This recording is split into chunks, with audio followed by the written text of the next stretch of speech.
Welcome to AI Book Highlights. Great to be here. Today, we're looking into Peter Thiel's 0 to 1 Notes on Startups or How to Build the Future. Yeah, this one came out in 2014. It's really Thiel distilling his own experiences, right? From PayPal, Palantir. And his early investments like Facebook, SpaceX, big names. Definitely. But it's not like a simple formula for success, is it? Not at all. He really pushes you to think differently from first principles, to find value where maybe others aren't looking. Exactly. Yeah. So our aim today isn't just a summary. We want to pull out, say, 5 key insights. 5 core insights, yeah. And maybe 3 really actionable takeaways. Things that can help you think differently about building the future, whether you're, actually starting something, leading a team. Or even if you're just curious about innovation and how it really happens. Right. We'll touch on creating genuinely new things, the 0 to 1 concept. The surprising case for monopoly, which sounds odd at first. It does. And also, why having a really clear, definite vision for the future matters so much. Okay, let's jump in. First highlight, the importance of 0 to 1 thinking. Right. Thiel's core idea here is that every really important moment in business, it happens just once. So the next Google won't build a search engine. Exactly. The next Facebook won't build a social network. It has to be something fundamentally new. He draws this line between horizontal progress globalization, basically. Yeah, like taking something that works one place and just copying it everywhere else. Think China replicating developed infrastructure. That's 1 to N. And then there's vertical progress, going from 0 to 1, creating something entirely new. And that, he says, is where true progress lies. New technology lets us do more with less. It actually rewrites the plan for the world. It's not automatic, though. It needs imagination. It needs building. Absolutely. Which ties into that famous or infamous interview question he asked. Oh, yeah. What important truth do very few people agree with you on? It really highlights how tough original thought is. And how much courage it takes to actually voice something unpopular, even if you believe it's true. It makes you pause, doesn't it? It really does. It forces you to question assumptions. Okay, moving to highlight number 2. This one seems counterintuitive. All happy companies are different. Thiel's case for monopoly. Right. His point is, creating value isn't the whole story. You absolutely have to capture some of that value, too. He uses airlines as an example, right? They create huge value flying people everywhere. Massive value.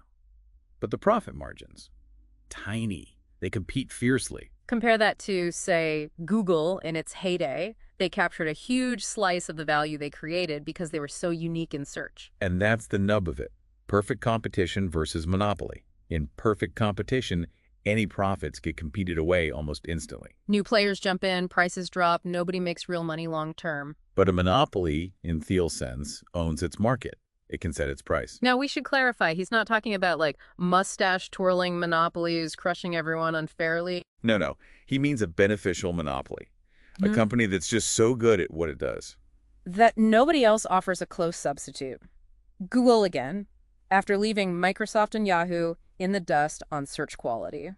And here's a really provocative bit. He says capitalism and competition are opposites. Wow. Explain that.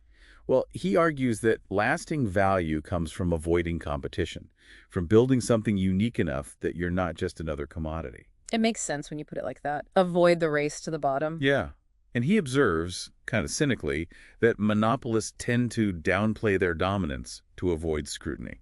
While competitors puff themselves up, trying to look more unique than they really are. It's a bit of a game. But he genuinely believes these creative monopolies are good for society. They create totally new kinds of abundance. Like the iPhone, it wasn't just a better phone, it created a whole new category. Exactly. And the dynamic nature means new monopolies can challenge the old ones. Mobile computing definitely shook up Microsoft's OS dominance, didn't it? For sure. So the takeaway. Happy companies are unique monopolies. Failed companies look alike because they couldn't escape the competition trap. Precisely. Which leads nicely into our third insight. The ideology of competition itself and why definite thinking matters more. Thiel sees competition almost like a societal obsession. Yeah, an ideology that can actually distort our thinking. We get so caught up in competing, we lose sight of whether the prize is even worth winning. He talks about education, right? How smart people get channeled into these intense rivalries for conventional careers. Like top law firms or consultancies. And maybe they lose the chance to pursue truly big original plans.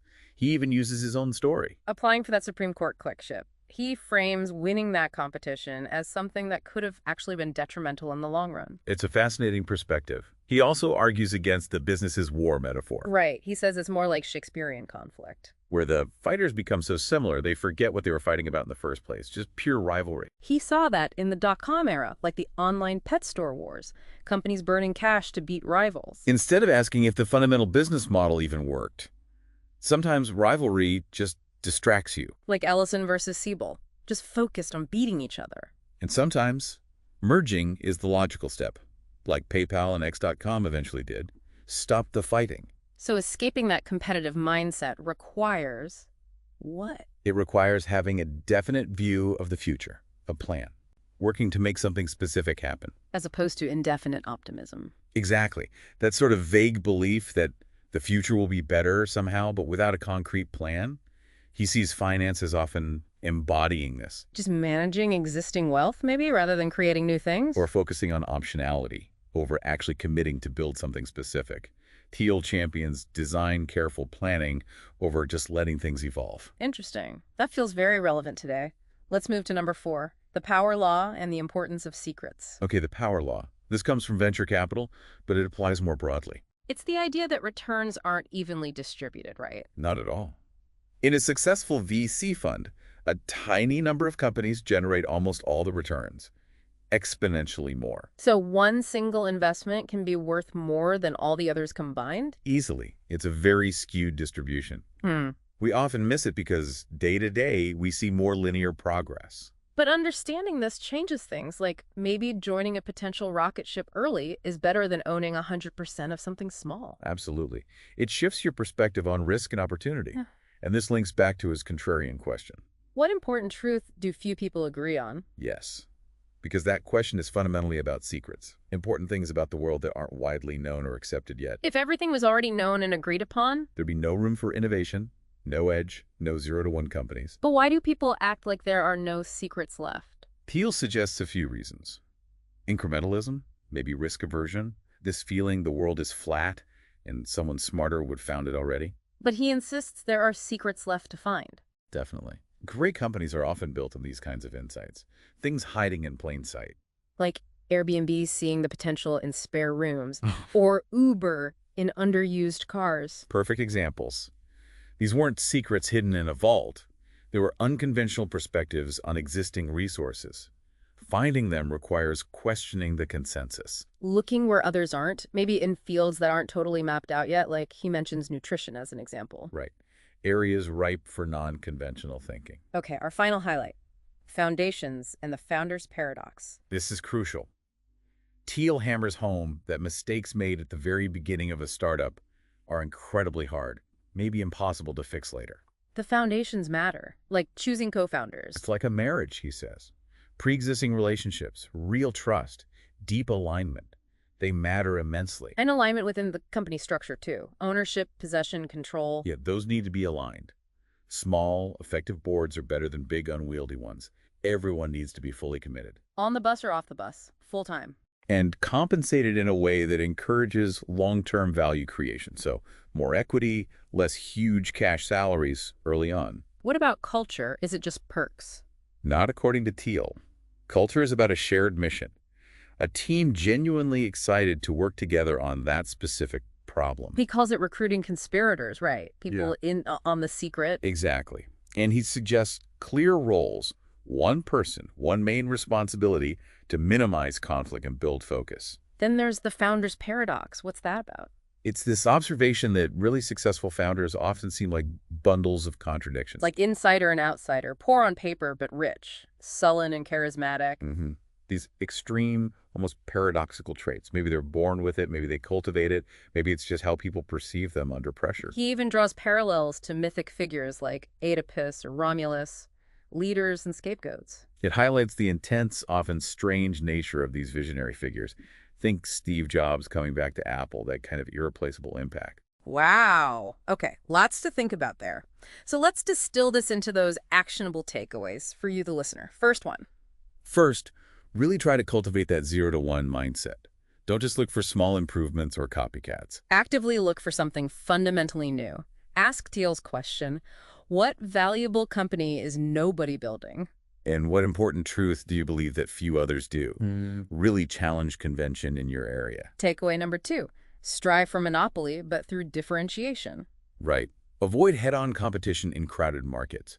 Focus on making something so much better, like 10x better is the benchmark he throws out. That you create your own space. Target a small niche you can totally dominate first. Then expand from that strong base. Don't try to boil the ocean immediately. Makes sense. And the third takeaway. Develop a definite long-term vision. Don't just drift on vague optimism that things will work out. Have a plan, a design. Work deliberately towards it. Don't just iterate aimlessly. And crucially, remember distribution. Getting your creation out there is just as important as the creation itself. Product and distribution go hand in hand. So those are powerful ideas. 0 to 1 thinking, aiming for unique value capture, and having a definite plan. Absolutely. Thiel's 0 to 1 really provides a different framework for thinking about innovation, about building something meaningful. It challenges a lot of standard business advice, I think. It really does. His focus on uniqueness, the strategic value of monopoly, the need for a clear vision, it's all very potent food for thought. We really encourage you, if this has sparked your interest, to go deeper. Pick up a copy of 0 to 1. Yeah, it's a compelling read. We've put a link in the description below for you. It might just challenge your own assumptions and maybe even help you spot one of those valuable secrets hiding in plain sight. Definitely worth your time. Thanks so much for joining us on AI Book Highlights.